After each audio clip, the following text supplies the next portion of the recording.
ନୂଆ ପ୍ରକାରର ମସଲା ଦେଇ ବନାନ୍ତୁ।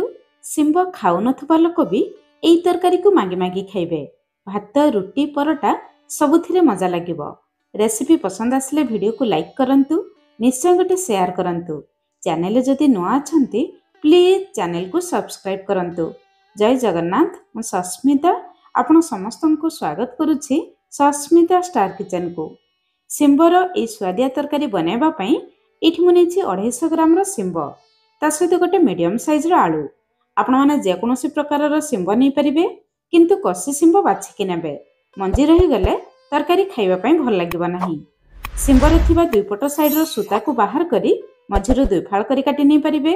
ଯଦି ଛୋଟ ସାଇଜ୍ର ଶିମ୍ବ ଥିବ ତାହେଲେ ମଝିରୁ ଦୁଇ ଫାଳ କରିବା ଦରକାର ନାହିଁ, କେବଳ ଦୁଇପଟ ସାଇଡ୍ରେ ଥିବା ସୂତାକୁ ବାହାର କରି ସେମିତି ରଖିପାରିବେ। ଏଠି ଦେଖନ୍ତୁ ସବୁ ଶିମ୍ବ ଆଉ ଆଳୁକୁ ଆମେ କାଟି ନେଲେ। ଆଳୁକୁ ଟିକେ ପତଳା କାଟିବେ, ଶିମ୍ବ ସହିତ ତରକାରୀରେ ସମାନ ଭାବରେ ସିଝିଯିବ। ଏତିକି ଶିମ୍ବ ଆଳୁ ପାଇଁ ଗୋଟେ ବଡ଼ ସାଇଜ୍ର ଟମାଟୋ ଦରକାର। ଚାଲନ୍ତୁ ରୋଷେଇ ଷ୍ଟାର୍ଟ କରିବା।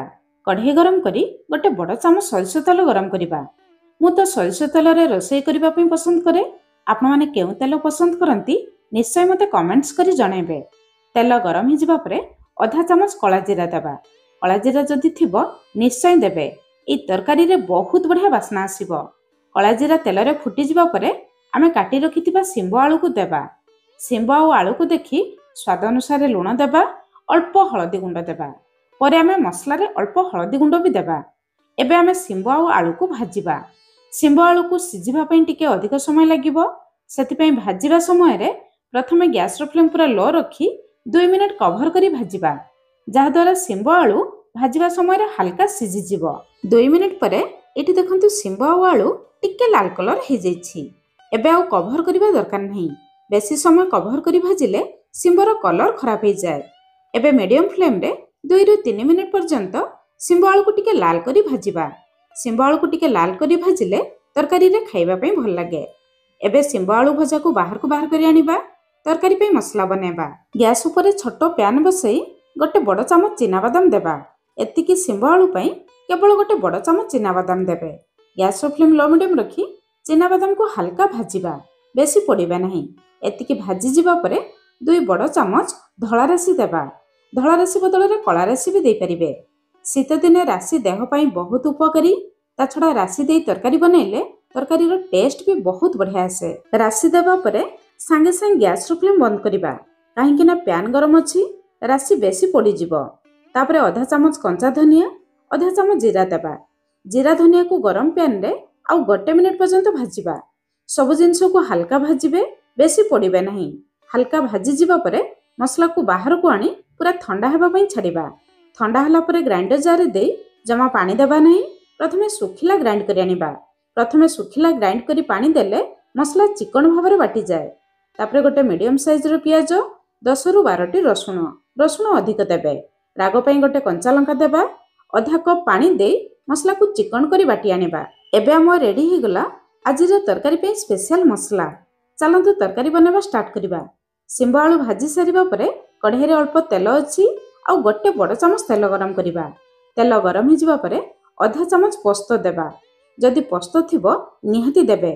ପୋସ୍ତକୁ ତେଲରେ ଫୁଟେଇ ମସଲା ଦେଲେ ତରକାରୀର ଟେଷ୍ଟ ବହୁତ ବଢ଼ିଆ ଆସେ। ପୋସ୍ତକୁ ମସଲାରେ ବାଟିବା ଅପେକ୍ଷା ତେଲରେ ଫୁଟେଇକି ଦେବେ, ଦେଖିବେ ତରକାରୀର ଟେଷ୍ଟର ଫରକ। ତାପରେ ଆମେ ବାଟି ନେଇଥିବା ମସଲାକୁ ଦେବା। ଗ୍ରାଇଣ୍ଡର ଜାର୍ ଧୋଇ 4-5 ଚାମଚ ପାଣି ଦେବା। ମସଲାକୁ ଟିକେ ଗୋଳେଇ ନେବା। ଏବେ ମସଲାରେ ଅଧା ଛୋଟ ଚାମଚରୁ ବି କମ୍ ହଳଦୀ ଗୁଣ୍ଡ, ଶିମ୍ବ ଆଳୁ ଭାଜିବା ସମୟରେ ଅଳ୍ପ ହଳଦୀ ଗୁଣ୍ଡ ଦେଇଥିଲେ। ଭଲ କଲର ପାଇଁ ଗୋଟେ ଛୋଟ ଚାମଚ କାଶ୍ମୀରୀ ଲଙ୍କା ଗୁଣ୍ଡ ଦେବା। ରାଗ ପାଇଁ କଞ୍ଚା ଲଙ୍କା ମସଲାରେ ବାଟି ନେଇଥିଲେ। ମସଲା ପାଇଁ ଆମେ ଲୁଣ ଦେବା। ଶିମ୍ବ ଆଳୁ ଭାଜିବା ସମୟରେ ଶିମ୍ବ ଆଳୁ ପାଇଁ ଲୁଣ ଦେଇଥିଲେ। ଏବେ ମସଲାକୁ ଲୋ ମିଡ଼ିୟମ୍ ଫ୍ଲେମ୍ରେ କଷିବା। ମସଲା କଷିବା ସମୟରେ ମସଲା ଉପରକୁ ଛିଟିକି ଆସିବ, ସେଥିପାଇଁ କଭର କରି କଷିବା, କିନ୍ତୁ ମଝିରେ ମଝିରେ ଗୋଳଉଥିବେ, ନହେଲେ ଆମେ ଚିନାବାଦାମ ଦେଇଛୁ, ମସଲା କଢ଼େଇ ତଳେ ଲାଗିଯିବ। 5-6 ମିନିଟ୍ ପରେ ଏଠି ଦେଖନ୍ତୁ ମସଲା ଉପରକୁ ତେଲ ଆସିଗଲାଣି। ଏମିତି ତେଲ ଆସିଗଲେ ଜାଣିବେ ମସଲା ଆମର କଷିଗଲାଣି। ଏଇ ମସଲା କଷିଯିବା ପରେ ଆମେ ନେଇଥିବା ଟମାଟୋକୁ କାଟିକି ଦେବା। ଟମାଟୋ ଦେବା ପରେ ଯଦି ମସଲା ଶୁଖିଲା ଲାଗିବ, ମସଲାରେ ପାଣି ନଥିବ, କେବଳ 1ରୁ 2 ଚାମଚ ପାଣି ଦେଇପାରିବେ। ଟମାଟୋ ଦେବା ପରେ 2 ମିନିଟ୍ ଲୋ ଫ୍ଲେମ୍ରେ କଭର କରିବା, ଯାହାଦ୍ୱାରା ଟମାଟୋ ବହୁତ ଜଲ୍ଦି ନରମ ହେଇଯିବ। ବେଶୀ ସମୟ କଭର କରିବା ଦରକାର ନାହିଁ, କାହିଁକି ନା ଟମାଟୋକୁ ଆମେ ମସଲାରେ ବେଶୀ ଘାଣ୍ଟିବା ନାହିଁ। टमाटो बेसी घांटी गले खाइबा पई भल लागिबो नहीं। टमाटो हल्का नरम हो जिबा परे भाजी रखिथिबा सिंबो आलू को मसला रे देई 3 रु 4 मिनिट पर्यंत मसला सहित भल भाबरे कसिबा।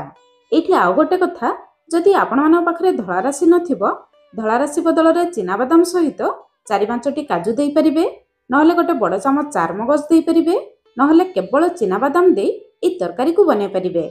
किंतु टेस्ट रो फरक रहिबो। धळा राशि दे बनैले तरकारी खाइबा पई बहुत बढ़िया लागिबो। सिंबो आलू मसला रे कसी जिबा परे 1.5 कप पाखापाखी पानी देबा। बेसी पानी देबा दरकार नहीं, काहेकि ना ए तरकारी को आमे बेसी झोल करिबा नहीं। पानी देबा परे गैस रो फ्लेम हाई रखिबा। पानी बहुत जल्दी फुटी जिवो।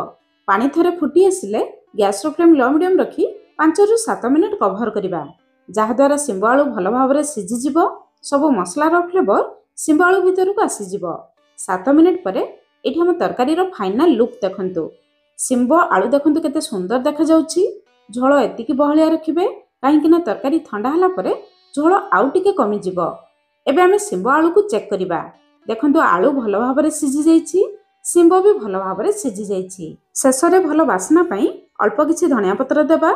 सब जिंस को गळै नेबा आ गैस रो फ्लेम बंद करिबा। एबे हम रेडी ही गला नुआ प्रकार रो मसला दिया दमदार सिंबो आलू तरकारी। मु तो कहिबी आपण माने निहाती थरे एई नुआ प्रकार रो मसला दे बनांतु आ केमिति लागिला निहाती कमेंट्स करी जणेबे। आपनको कमेंट्स अपेक्षा रे रहिली। पुणी देखा नुआ रेसिपी रे। धन्यवाद।